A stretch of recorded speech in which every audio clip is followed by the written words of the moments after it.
машина келип калып пропуска эттим да мына жерден. Заранее чыгып туруш керек да байке бияктан. Азыр Медеро 42 барат экенбиз, э?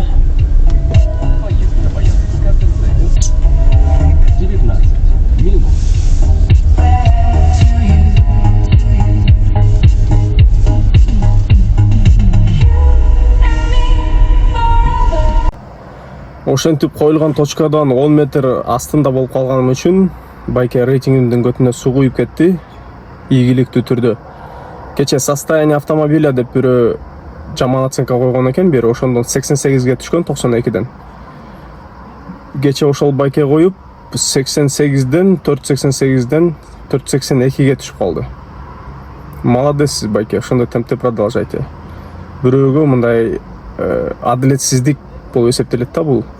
Эгерде сервистин стандарттарын нарушать этсек, анан койсоңор жарашат.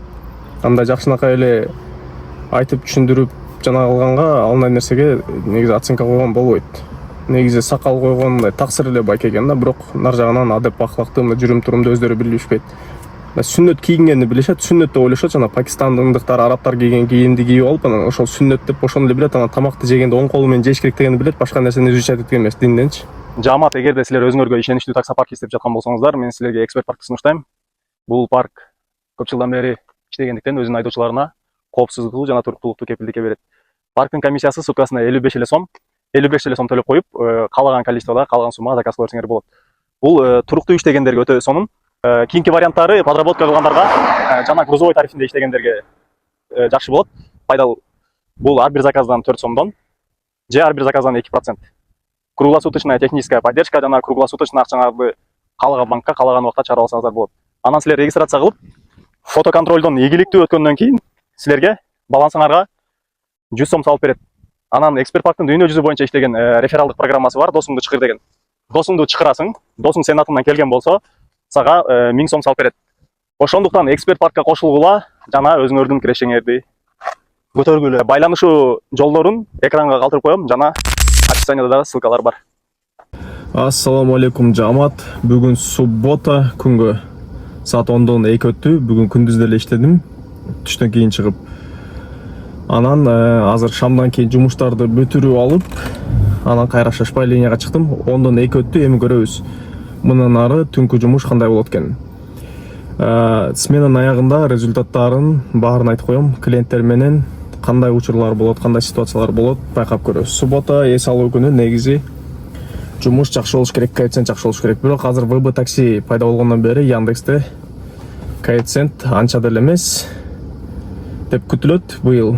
Бирок Валберис менен Яндекс менен экөөдөн тең иштеп салыштырып, өз алдынча салыштырып көрсөк болот. Эгерде силер өз алдынча салыштыргандар келбесе, менин видеолорумдан деле көрүп салыштырсаңар болот. Анда кеттик. Азыр видеону өчүрүп эле, эми таксометрге келсем, заказ отменен деп калды. Звук эчинекеси жок эле. Заказ келип көрсөм ага. Анан активность 4кө түшүп кетти дагы. Эми кийинки заказды күтөбүз айлы жок. Меники кээде заказ ушундай беззвучный келип, только уведомлениядан үстүнөн эле көрүнүп атат, анан мындай звук жок болуп атат. Бирок телефон беззвучный режимде эмес. Зато 240 менен заказ кармалдык. Азия Моллдон алат экенбиз, анан Валдайскаяга барат экенбиз, шлагбаум дейт. 4,4 километр экен. Дейин десем эле сразу бул заказ отмен болуп кетти, даже местаман жылы электе. Негизи ушундай заказ алгандан кийин бир аз жылбай туруш керек. Отмена кыла тургандар болсо, хотя бы 30 секунд убакыт бериш керек. А так жөн эле местаңардан, жылуу жумшак местаңардан жылып алсаңар, анан отмен болуп кетет, жөн эле удобство болуп. Анан күндүзгү иштегендерим бүгүн мына. То есть биякта түнкү 2 заказ бар, анан кийин жумуштарды бүтүрүп жүрүп арасында иштеген мына. Мына заказдар кылгам. Кайра эле 240 менен, кайра эле Азия Моллдон шопокова, бирок рейтинг слабый. Так, ошентип сум жака 421 сомго чыдадым. Оплата по карте, анан кийинки заказ ушул жерден эле чыкты, разврат алып эле. Могул жактан, остановкадан. Эми ушул жактан алып кетебиз кийинки клиентти. Бара турган жери примерно Салиева Алматинка жак экен. Көрөбүз азыр канча чыгат. Коэффициент 101 менен келген, точно унутуп калдым. 170 менен келди беле. Так, бул заказды завершать эттим. 276 сом чыкты, 280 сом которду, артынан эле по цепочке чыкты бир заказ. Жакшы эле коэффициент менен Армейская улица, анан 7 микрорайон дейт. Общий 8,7 километр. Кеттик анда ошол заказга. Так, ал заказды 472 сомго завершать эттим, анан кийинки заказ плюс 70 менен келди. Жакын жерден кратыш заказ экен. ошого барабыз эми. Заказ 463 сом чыкты, клиент 500 сом которду. Анан кийинки заказ плюс 70 миң чыкты, центрди көздөй. Кеттик анда кийинки заказга. Анан коэффициентке ырымдап, светти да фиолетовый болгон. Коэффициент жакшы күйсүн, фиолетовый болуп күйсүн депчи. Так, ошондо заказ завершить эттим, кайра линияга чыгып коебуз. Ал заказды канчага завершить эттим? 224 дейт, комиссиядан район сайондордон калган сырткаркысы. А так 319 сом чыгыптыр. 12ге чейинки сумма ушунда болду. Ошол суммадан кечеки 2 заказды эле минус этип коебуз. 631 демке сомдой. Анан калганы бүгүнкү сумма болуп эсептелет экен. Ошондо 3000 болуптур. Бүгүнкү сумманы күндүз перерыв кылып иштегем. Анан ондон кийин биротоло кириштим жумушка. Кийинки заказ келди, өзүңөр көргөндөй. Карпинкага барат экенбиз, Карпинкадан Урбан Разаковага барат экенбиз. Поставьте нам оценку в приложении. Так, Урбанга чыдадым, ошондо тетиги эки баланы кытайлар окшойт. Эми кийинки заказды алабыз. Бул заказ 355 сом чыкты, 360 сом которушту. Жакшы коэффициент менен болгондуктан. Азыр эми кайра линияга чыгабыз. Анан мен сары майдай сактап жүргөн каналарым бар экен, көрсө. Июлга жакындап калган үчүн карасам промокоддор бар эле деп. Эки промокод бар экен, бирөөсү приоритетке 5-6 саат ушундай болчу. Анан бирөөсү со сниженной комиссия 1 саатка. Азыр ошолордун бирөөсүн иштетебиз. Бул заказды бул жактан завершить этип 5 звездочка коюп коебуз. Анан так, монда киребиз. Рейтинг менен түшүп кетти, элки акыркы оценка бирөө мурда күнү жана коюп койду. Бир коюп коюптур, ё-моё. Состояние автомобиля. Что за состояние автомобиля? Бары нормально, таза, тыкан, бары четко. Промокодго киребиз. 1 час со сниженной комиссия сервиса. Ошол райондо иштегенде кандай болуп калат экен, ошондо райондук эсептелеби, же эсептелбей калабы райондук да. Общий эле ар бир заказдан эле 1 сомдон эле алып калабы ошондо. Ошону текшеребиз азыр. А так негизи билесиңер го, районго дополнительный комиссия алат. Меникин азыр 7% комиссия алат да, дополнительный 5 районго. Эми ушул менен промокод менен кандай болот экен текшеребиз. Же общий Яндекстин комиссиясы 1 эле сом болуп, анан райондук отдельно 7% алынабы көрөбүз азыр. Комиссия сервиса составить 1 сом в течение 1 часа дейт. Применить. Промокод применен дейт. Все, а так мыякта промокод на приоритет бар экен, 5 саатка 9 балл кошуп кеткен. Анда колдонобуз 16 июльга чейин. Көрөлүчү эми промокоддун жанагысы менен кандай болот. Же турбо режим кылып туруп, заодно жанагында көгүп салайынбы приоритетке. Ошондо көбүрөөк заказ келет. Экөөнү одновременно иштете болобу, көрөлүчү. Применен дейт. Все, мына экөөнү тең применять этип койдук. Промокод на приоритет плюс 1 час со сниженной комиссией. Негизи заказ алып иштетишим керек болчу да, мен затупил, короче. Плюс элүү менен кыратыш эле заказ нормально. Еще ушул эле жерден чыгып калды. Разакова 17. Так, Москва үйдө. Навестен басып коеюн, эмне кылайын анда сразу эле навестен басып коеюн. Ушул эле жерден чыгып калды. Карта, оплата карта экен, жакшы. Байтик Батыра 2,9 километр. Канайым акырын аңдып туралычы, биздин клиент ким болду экен Урбандан. Могу балдар кимдер? Так, бул заказ слабый кэф менен 165 эле сом чыкты. Тиги 3 кызды чытадым. Эми кийинки заказды күтөбүз. Так, жамаат, акыркы заказды завершать эттим, бирок мында прикол, мен зарядты учитывать этпей эле. Промокод на приоритет иштетип алыптым, бирок жанагы почти бүтүп калды уже. Уже бүттү. 1 час со сниженной комиссией деген. Бирок тил приоритет жөнгө кетеби ошондо. Азыр бир сааттай зарядтасам жөнгө кетчүдөй сезилип атат 1 сааты приоритеттики. Ладно, эми азыр бир жерден зарядка тауып өтө до конца кылсак деле бир 60-70% зарядтайбыз. Менден 500 метр расстоянияда чарж 24 бар экен. Азыр могу Трузбековада. Мыякта Шевченко менен кирип кетебиз, анан Трузбеков менен кайра түшөбүз. Односторонний жол. Машинаны зарядтап алып, жумушту кайра улантпай. Саат 1-ден 30 өттү. Шевченко деген көчөдөн бурулдук. Азыр Сыдыкова менен жака түшөбүз. Кечки бишкек, мен көргөн тагдырга болдум себеп. Муз кайланган, көңүлдүн дартына жобуң керек. Карта мол жактан көрсөтүп турат, азыр бурулганда эле сол жакта сразу. Бул жактан зарядтай элекмин бир да. Тетинде турат сол жакта. Бу жакта машина жок, карайбыз. Чыгабыз. зарядтан беребиз анан. Мына. Charge 24. Charge 24 деп коюп азыр зарядтап анан кайра улантабыз. Зарядканы подключать еттик.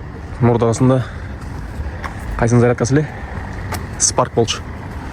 Мунусунда Charge'дын зарядкасын көрсөтөм. Приложениясын. БС-га типа коюлду деген знак. Подключен ожидание. Азыр заряд кетиребиз отуруп. А так менде дагы 69 километрге жетчүдөй заряд көрсөтөт экен машинада. Бул жака мына заряд деп приложениялар көчүп алгам азыр, ошондон Charge 24-күнө киребиз. Заранее баланс текшерип коебуз. Баланс 81 сом калыптыр, ошондуктан пополнить кылып через его деньги кылабыз. Там давай 500 сом.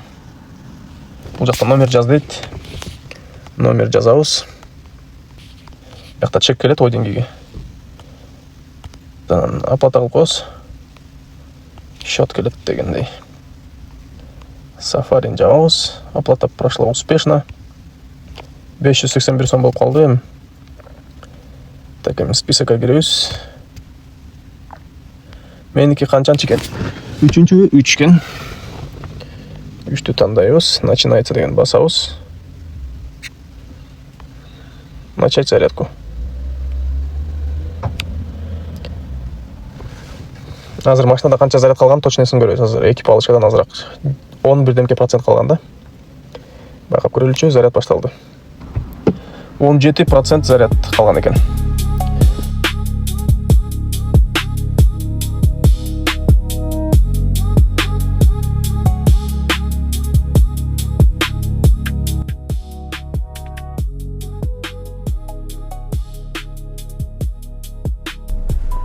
Анан жамаат мен заказда турганча жанагы Яндекс менен Wildberries'тин битвасы жөнүндө айтып коеюн. Азыр Wildberries'те Яндекске караганда иштеген биз үчүн бир аз выгодныйраак болуп калды. Себеби мурда гарантия болчу буга чейин Wildberries'те акыркы убакта. Ар бир заказга гарантия доплата болуп болчу. Эгерде заказыңардын средний чеги и так эле жогору чыкса, доплата кетпейт болчу. Азыр бонус болуп калды, ар бир заказга кошумча болуп. Ошо бонус болгондуктан пайдалуураак биз үчүн, айдоочулар үчүн.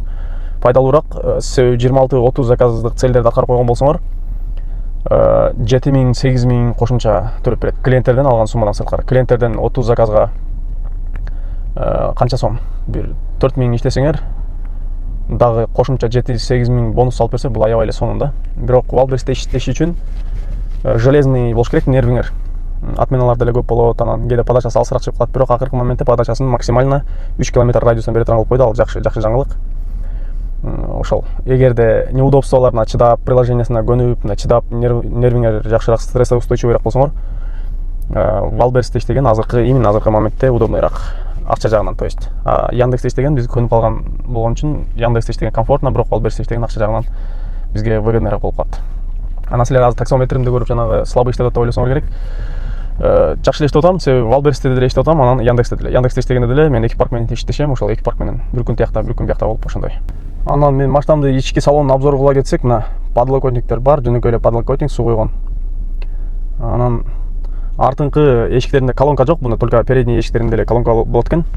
Бирок бул жагына штекерлер келген дейт, артыңкы эшиктерине да. Анан плюс бул жагында артында дагы эки колонка койгон местосы бар. Бул жака да штекерлер келген дейт. Кийин жакшы колонкадан алып коюп койсо болот. Тияктар кир болуп калыптыр бир аз. Караңгыда көрүнбөйт эле, ошон үчүн сүртүштүн кереги деле жок. Азыр камерадан аябай көрүнүп атат кир болгон. Бирок мында караганда визуально тазадай эле болуп турат. Себеби мен көзүмө примерно мондай көрүнүп атат. Азыр ичине яркость тазайтайын. Примерно ушундай көрүнүп атат мага. Байкадыңарбы? Поликтери мондай. Мурда башкача полик болчу го. Пластиковый. Ал деле удобный болчу, себеби бияктан баштап бияка чейин силикон кеткен болчу да. Азыр аны алып ордуна ушундай салып койгом, газон сыяктуу. Бул аябай жакшы экен. Эва поликтен деле жакшы экен да, мындай. Чаңып, ызы-чуу болуп, тияк-бияк болбойт экен. Чаңдар, майда чүйдөлөр ичине кирип кетип, ошол жакта тура берет экен. Эва поликте по-любому билинип калат, жанагы чуңкурларына кирип көрүнүп калат го. Мунусу ошонусу удобный экен. Анан отурганда ушундай отурасың. Бул жагы сиденьени түтүп койгон үчүн тияка. Андан деле кенен. Салондон мындай вид. Анан мен тети камераларды эми биротолук установка кылыш керек. Буга чейин бүт машиналарда эле временный установка отурган. Тетиңде бул проводдор тач этпей тургандай кылып, бир күн жакшылап установка кылып коюш керек. Всё, жамаат 75% чейин зарядтадым. Эми остановить кылабыз. заряд токтотобуз, анан кайра жумуштап улантабыз. Себеби Яндексте жанагы убакыт кетип атат. Промокод на приоритет. Ошондон деле 1,5 сааттан аш убактысы жөн эле кетти. 9 балл 5 саатка берген. Саат 5тен 25 өткөнгө чейин иштейт экен. Да 3 сааты калыптыр. Чукана Валиханова көчөсүнө заказ чыгып калды, жамап. Без кеф, без ничего, голый заказ. Айла жоголуп койдум. Барабыз. Анан ба самолет керектүү водительдер иштебей калыптыр. Менде иштеп атат да сих пор. Анда бираздан кийин тестировать этип көрөм. Наглядно бүт көрсөтөм. А так уже ручное отключение интернета деп, нарушение деп уже активность алып коюп аткан. Чухана Валиханова Анкара жака келип калган болчумун, анан ал жактан да шаарга заказ кармадым, бирок келе атып эле остановкадан түшүп калды. Отменить дейт. Жакшы сүйлөй албаган бала экен. Остановкадан токтотуп түшүрүп койдум. Өзү 201 сом, 271 сом көрсөтүп атып эле точкасына чейин. А бирок бул жактан эле түшүрүп калып 100 сом түшүп калды. Анан азыр 2-8 километрден аттан бир заказ берди. Ошол заказга барып келген. Бияктан разворот алабыз. Чукана Валиханова көчөсүнөн.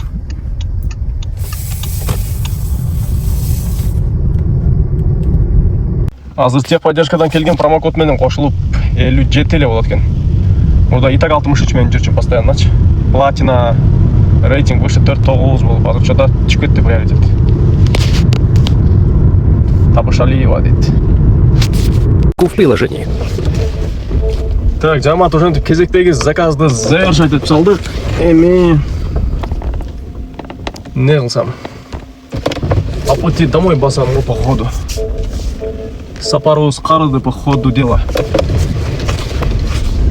По пути домой басып, ошонун ары жылып кетмей. Так, промокодко канча убакыт калыптыр? Саат 5тен 25 өткөнгө чейин, да, 1 сааттан ашыраак убакыты бар экен промокоддун. Ушул промокоду менен по пути домой заказ алабыз анда. Завершаем по пути домой. Поехали. Так, 15 километр дейт. Центрга жеткенде чыгат, же эртерээк чыгат, көрөбүз заказ. По пути домой заказ чыкты. По делам койгондо бытышкасы көрүнөт, бирок по пути домой көрүнбөйт. 1,9 километр дейт клиентке чейин. Азыр маяктан лучше Чортекова менен эле түшүп, анан клиентке барабыз. Так, бара турган жери 13 километр 25 мүнөт экен. Ялтинская улица дейт. Ориентир Салиева, Алматинка. Так, жамаат платное ожидание ошентип 7 мүнөттөн өттү, 8 мүнөт болуп кетти уже. Вообще бесплатно мен кошкондо 11 мүнөт күттүм, бирок эч ким жазган жок, чалган жок, эчтеке деген жок, короче. Адекватный клиенттер сразу жазып эскертмек, же чалып коймок, бираз көтө тургула деп. Ошондуктан чалбай эле, эчтеке кылбай эле отмена кылабыз. Пассажир не вышел деген басып, отменить кылабыз, болду. Заказ отменен. Анан кийинки заказ чыкса чыгат, чыкпаса акырын түшүрөбүз. Жамаат бүгүнкү күндүн итоктору ушундай болуптур. 12ге чейин 3659, 12ден кийин 2440. 659-ун мурда күнкү эртең менен алып салганда, мо 2 заказды. Биякта ровно 3000. Анан биякта 2400, ошондо 3000, 5440 сом. 5440 сом. Анан чаевойлор 300-400 сомдой болду бүгүнкү. Ушундай. Анан азыр жаңы эле байкадым, 82ге түшүп калыптыр рейтинг. 88ге түштү эле 92ден. Азыр кайра 82ге түшүп калыптыр. Кече жашоосуна тарынган байке 82ге түшүрүптүр ошондо. Жамаат ошентип таңдатып калды. Бүгүнкүсү менен аягына келип жетти. Аягына чейин көрүп койгоңуздарга чоң ыраазычылык билдирем. Эмки сменада 10 саат же 12 саат Валберс такси иштеп көрсөтүп берем. Ошондуктан каналга катталып, лайк, комментарий, оюңузду жазып коюңуз. Контенттен эмнелерди өзгөртүш керек? Кандай контент көргөн силерге жагат, ошол жөнүндө жазып койсоңор жакшы болмок. Баарыңардын ишиңерге ийгилик.